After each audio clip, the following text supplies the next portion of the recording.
All right, our next example, you want to try it yourself, however you want to do it, go for it. All right, again, take this how you want it. If you want to pause it right now and try the whole thing, go for it.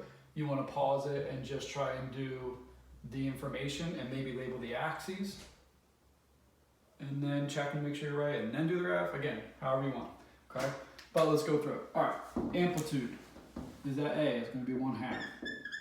What's our K value? 4. Our period is going to be 2 pi divided by 4, so that's pi over 2. Okay, this one's going to be really scrunched in together. It's going to be really, really packed. If you were to look at it on the same graph as one of the other one, okay? Your increments, now be careful here. It's pi over 2 divided by 4. Again, make sure you guys do this right. Okay, however you want to do that, your keep, change, flip, whatever, probably want to put that over 1, but it's going to be pi over 2 times 1/4. It's pi over 8. Okay, our phase shift. Okay, we're going right or left? We're going right. Let's move this vertical shift down a little bit. Okay, now, it's pi over 2. Okay, but we're going to divide that by 4. Nice thing is, we kind of just did that up here, so we know we're going to move right pi over 8. Okay. And I erased it, so we'll put it back in. Vertical shift, you don't have one. Okay, so to label our increments on the x-axis, we're counting by pi over 8s, or 1/8 pies. If you need to ignore the pi, kind of like when we did the unit circle with the fractions and how we counted on the unit circle, and some of you guys wanted to do it without the pi and then put the pi in later, like you like looking at this as like 1/8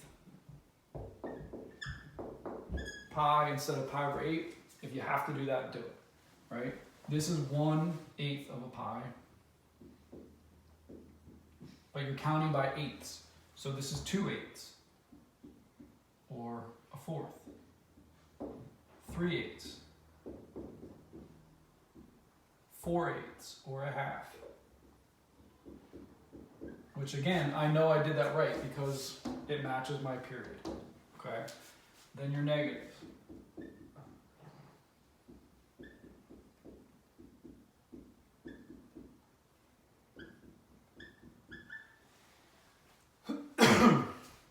Okay, now, my y values. My amplitude is a 1/2. Okay, I don't want to have to squeeze points in here and in here, especially with all this down there.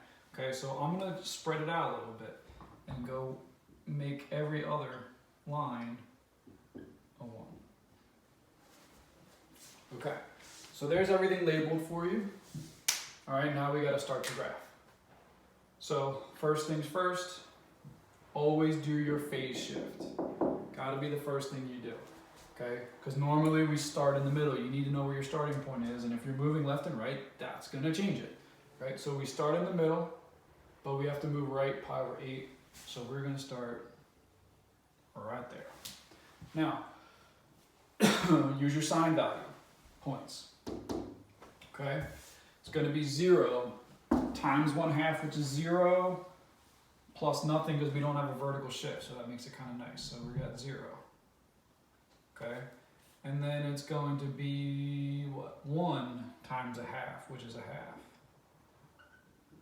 And then 0 times 1/2, which is 0.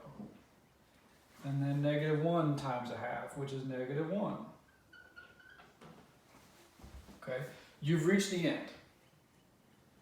Now, you can technically, if you want to keep going just to finish one full cycle going to the positive direction, you absolutely can, right? Your graph should be long enough that you guys can keep going if you want to keep going, okay? But you don't have to. Right now, we're coming back, follow the pattern, right? It doesn't make sense for us to go up again. Look at what you've already done. We're going down. Okay, let me move that point up to the right spot. Okay, and we're going down again. And then up. And then up again. And then down. And then down again.